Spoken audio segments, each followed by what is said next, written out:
me, you have dealt with liars at some point in the past.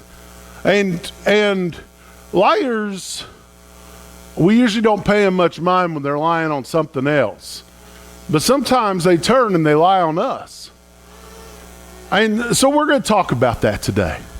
And I wanted to read this thing. It says, this comes from a book. It says the book is called The Day America Told the Truth.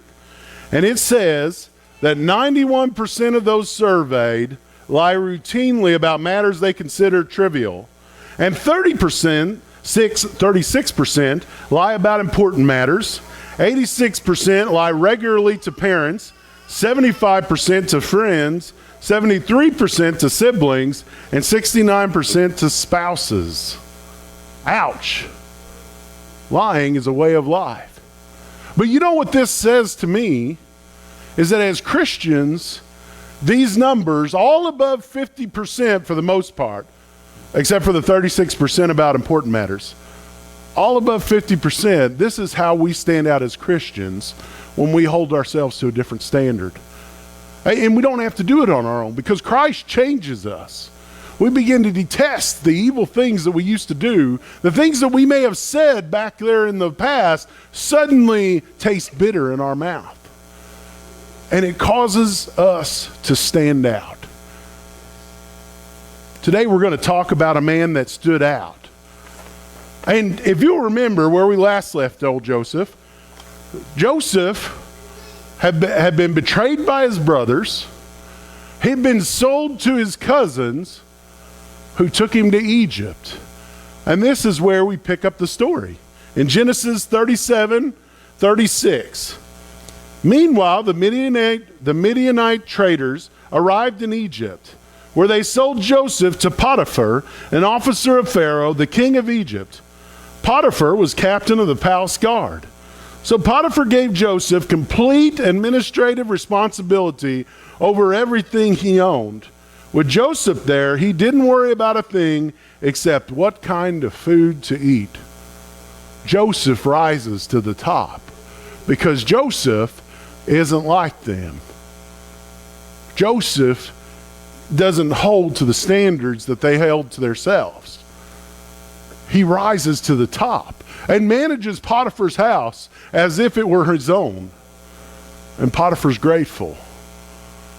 But as you know, many of you that have worked in offices and those type things, maybe not so much farmers since there's not so many of y'all, not so many involved, but in offices, this is very typical. There's always that one person that seems to be the favorite.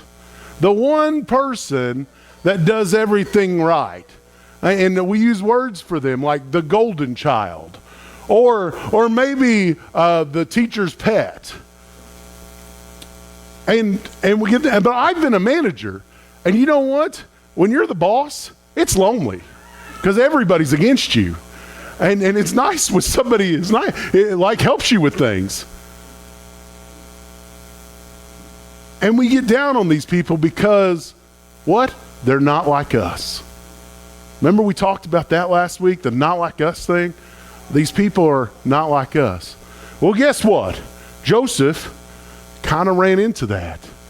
A fly in the ointment, so to speak. Joseph was very handsome and a well-built young man, and Potiphar's wife soon began to look at him lustfully. "Come and sleep with me," she demanded, but Joseph refused. "Look," he told her, "my master trusts me with everything in his entire household. No one here has more authority than I do. He has held back nothing from me except you, because you are his wife. How could I do such a wicked thing? It would be a great sin against God." Now, I don't know about you all, but I'm sure, remember that we talking about things at the office, and a lot of times an accusation flows around if it's a woman helping a man. It usually says she may be sleeping her way, so here, we have a problem. This woman is actually asking Joseph to do that. And what does Joseph say? I'm not going to do that. He said, my master is a good man who's withheld nothing from me. He treats me as an equal. He said, why would I ever do that? And he's not just an abomination against him. It would be an abomination against everything I believe in. Joseph had standards. He had standards, so he looks different. He's going to look different. There are people out there, and if you haven't learned this by now, you will learn this, that look to corrupt the uncorrupted. That is their sole goal in life, is to try to corrupt the uncorrupted. I remember when I was back in school, they always tried to get me to say cuss words. That was because I didn't say cuss words, so they wanted me to be like them. There's always people out there that are like that. You're going to find that. So if you're having that problem, guess what? That just happens. That's a common thing. It's been going on for 4,000 or 5,000 years now. The uncorrupted look great, but there's always people looking to drag them down. So she kept putting pressure on Joseph day after day, but he refused to sleep with her, and he kept out of her way as much as possible. One day, however, no one else was around when he went in to do his work. She came and grabbed him by his cloak, demanding, "Come on, sleep with me." And Joseph tore himself away, but he left his cloak in her hand as he ran from the house. When she saw that she was holding his cloak and he had fled, she called out to her servants, and soon all the men came running. "Look," she said, "my husband has brought this Hebrew slave here to make fools of us. He came into my room to rape me, but I screamed. And when he heard me scream, he ran outside and got away, but he left his cloak behind with me." She kept the cloak with her until her husband came home. Then she told him her story. "That Hebrew slave you brought into our house tried to come in and fool around with me," she said. "But when I screamed, he ran outside, leaving this cloak with me." She never succeeded in corrupting Joseph, but she did manage to corrupt his reputation. She managed to poison his reputation. But the great thing, and the great thing about this is hindsight 2020, is that this didn't interrupt Joseph's destiny. See, Joseph was destined to rule. Joseph was destined to get there, and even where he was, it wasn't enough to make him a ruler of men. Because you remember we talked about last week that there had been a dream where people bowed down to him. But he wasn't going to get there as captain of the guard's servant. So this didn't interrupt who Joseph was. Now, do I believe that Joseph could have got there another way? That Pharaoh may have visited his captain of the guard and seen Joseph and brought Joseph into his thing, and there could have been something without the prison. I do. But this is the way it chose to go. A good person ruined by the lying tongue of another. Have you ever been there? Have you been there whenever someone has told a fib about you, seemingly out of nowhere, and then what you find out is after probably 10, 12 days, it finally gets to you because someone wants to come confirm it, and you find out that this has been all over the place, people saying these things about you, saying who you are. People don't like it when you're something they're not. It makes you weird. It makes them uncomfortable. Suddenly their sin looks all the more brighter whenever someone that isn't into that comes around. Joseph's not the only one that went through this. Jesus himself went through this. We turn to Mark 14 and we look at 55. See, Jesus had been arrested and he was brought before the high council, before all the other priests and Levites and all these people, and he's brought before them. But here's the problem. We don't have something to accuse him of. Because even they can't arrest and hold somebody without something to accuse them of. So they needed accusers. And guess what? Some people stood before them. We pick up with verse 55. It says, inside, the leading priest and the entire high council were trying to find evidence against Jesus so they could put him to death, but they couldn't find any. Many false witnesses spoke against him, but they contradicted each other. Finally, some men stood up and gave this false testimony. We heard him say, I will destroy his temple made with human hands, and in 3 days I will build another made without human hands. But even then, they didn't get their story straight. They're lying on Jesus. Once again, Jesus follows some of the same things that happened to Joseph, and they're lying on him. But these are a special kind of liars. Because what did you catch that? We heard him say. In other words, they were close enough to Jesus to hear him when he talked.